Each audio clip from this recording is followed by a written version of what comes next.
इस वीडियो में हम बात करने वाले हैं पावर स्टार पवन सिंह का जो बॉलीवुड गाना बहुत ज़्यादा दिन से इंतजार हो रहा था कि एक तीसरा बॉलीवुड प्रोजेक्ट आना चाहिए। खैर इसके पहले हिंदी गाने बहुत सारे आ चुके हैं, लेकिन पायल देव के साथ आज पोस्ट किए हैं पवन सिंह की बहुत जल्द आप लोगों के आशीर्वाद से एक रोमांटिक गाना मेरा और पायल देव की आवाज़ में आने वाला है। इसके बारे में बात कर लेते हैं। पहले रिक्वेस्ट है कि चैनल को सब्सक्राइब, वीडियो को लाइक करना नहीं भूलिएगा।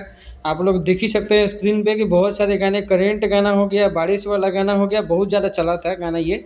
और बहुत सारे गाने जो 100 मिलियन प्लस है पवन सिंह के हिंदी गाने, जो बहुत लोग नहीं भी जानते होंगे। आपको बता दें कि ये सब गाने सुपरहिट रहे हैं। पायल देव के साथ इनका बहुत सारा गाना रहा है और कुछ दिनों से ये चर्चाएं चल रही थी कि पवन सिंह का बॉलीवुड गाना आने वाला है, तीसरा प्रोजेक्ट होगा किसी फिल्म में पवन सिंह ऐसे गाने में दिखने वाले हैं और उसका प्रॉपर शूटिंग होने वाला बहुत अच्छे तरीके से। उसका अपडेट आया है कि आपको बहुत जल्द ये गाना रिलीज होगा और देखने को मिलेगा। खैर बीच में तो एक और अफवाहें उड़ रही थी कि भूतनी फिल्म जो संजय दत्त की है, उसमें पावर स्टार पवन सिंह का हिंदी गाना होने वाला है, बॉलीवुड गाना।